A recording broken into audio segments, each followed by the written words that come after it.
بسم اللہ الرحمن الرحیم۔ السلام علیکم ورحمۃ اللہ وبرکاتہ۔ اللہ تعالیٰ کے انصاف اور اس کی حکمت کے معاملات کو کوئی انسان نہیں سمجھ سکتا۔ اس کی مدد کب کس ذریعے آ جائے کوئی نہیں جان سکتا۔ ہم گنہگاروں کو اس کی رحمت سے کبھی مایوس نہیں ہونا چاہیے۔ حضرت علی بن حرب رحمۃ اللہ علیہ ارشاد فرماتے ہیں، میں نے کچھ سامان خریدنے کے لیے شہر موصول سے دوسرے سفر شہر کرنے کا ارادہ کیا۔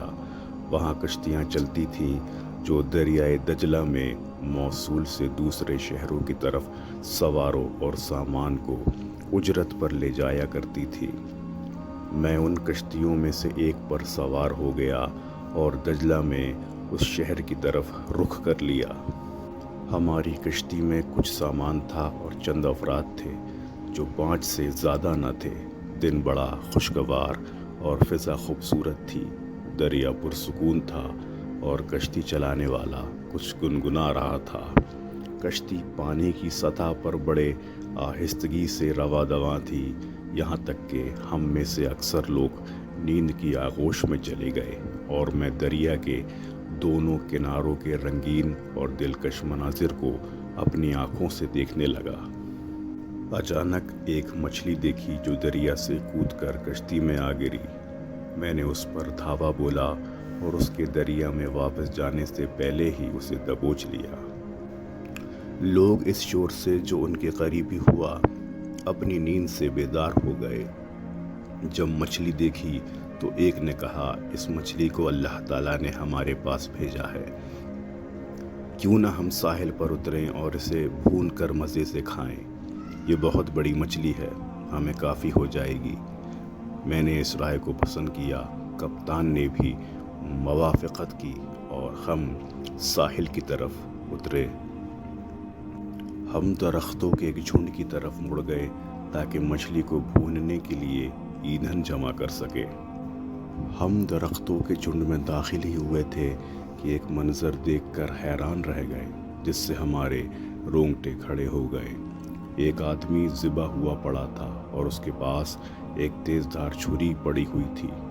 دوسرا آدمی مضبوط رسی سے بندھا ہوا تھا اور اس کے منہ کے ارد گرد رومال لپیٹا گیا تھا تاکہ وہ آواز نہ نکال سکے۔ ہم اسی منظر سے مدہوش ہو گئے کہ مقتول کو کس نے قتل کیا جبکہ آدمی بندھا ہوا ہے۔ پہلے ہم نے جلدی سے اس آدمی کی رسی کھولی اور اس کے منہ سے رومال اٹھایا۔ وہ انتہائی خوف اور گھبراہٹ میں مبتلا تھا۔ جب اس سے بات کی تو اس نے کہا، مہربانی کر کے پہلے مجھے تھوڑا پانی پلا دیں، تو ہم نے اسے پانی پلا دیا۔ پھر تھوڑی دیر سکون لینے کے بعد بولا، میں اور یہ مقتول آدمی اس قافلے میں تھے جو شہر موصول سے بغداد کی طرف جا رہا تھا۔ اس مقتول نے دیکھ لیا تھا کہ میرے پاس بہت زیادہ مال ہے، جس کے بعد وہ مجھ سے محبت جتانے اور میرے قریب رہنے لگا۔ تھوڑی دیر ہی مجھ سے الگ رہتا تھا، یہاں تک کہ قافلہ اس جگہ اترا تھا کہ ہم کچھ آرام کر سکے۔ رات کے آخری حصے میں قافلے نے دوبارہ سفر شروع کر دیا اور میں سویا ہی رہ گیا، کچھ پتہ نہ چلا۔ قافلے کی روانگی کے بعد اس نے میری نیند کا فائدہ اٹھاتے ہوئے مجھے رسی سے باندھ دیا، جیسے کہ تم نے دیکھا، اور میرے منہ کے گرد رومال لپیٹ دیا تاکہ میں چیخ نہ سکوں۔ میرا سارا مال غائب کر لیا، پھر مجھے زمین پر گرا دیا اور میرے اوپر بیٹھ گیا تاکہ مجھے ذبح کر سکے۔ ساتھ ہی کہنے لگا، اگر تجھے زندہ چھوڑ دیا تو تو مجھے جلد ہی پکڑ لے گا اور بدنامی کا سبب بنے گا، اس لیے تجھے مارنا ضروری ہے۔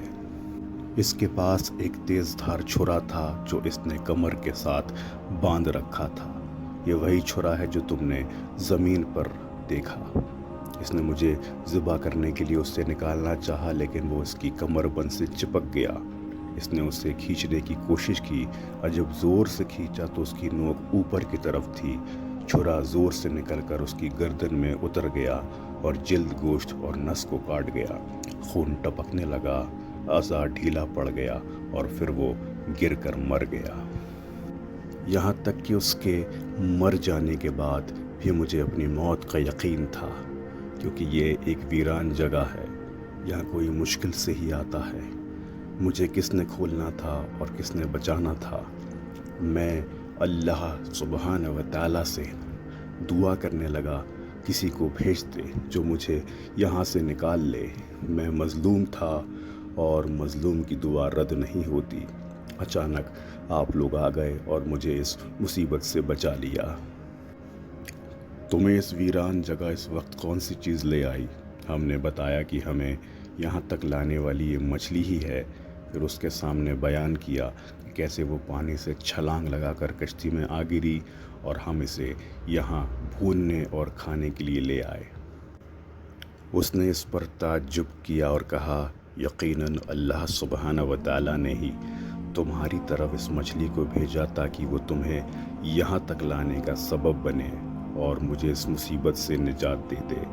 اب میں بہت زیادہ تھکا ہوا ہوں، آپ سے درخواست کرتا ہوں کہ مجھے قریب ترین شہر تک لے چلیں۔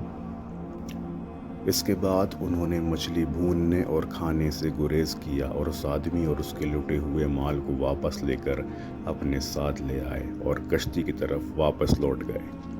ابھی وہ کشتی میں پہنچے ہی تھے کہ مچھلی پانی میں چھلانگ لگا کر دوبارہ دریا کی نظر ہو گئی۔ گویا واقعی اللہ سبحانہ و تعالیٰ ہی نے اسے بھیجا تھا تاکہ مظلوم آدمی کو بچانے کا سبب بنے۔ جب اللہ کسی چیز کا ارادہ کرتا ہے تو ایسے ہی اس کے اسباب پیدا فرما دیتا ہے۔ مزید ایسے ہی اسلامک واقعات پانے کے لیے ہمارے یوٹیوب چینل حبیب خدا کو سبسکرائب کریں اور چینل کے بیل آئیکن پر کلک کریں۔ جزاک اللہ۔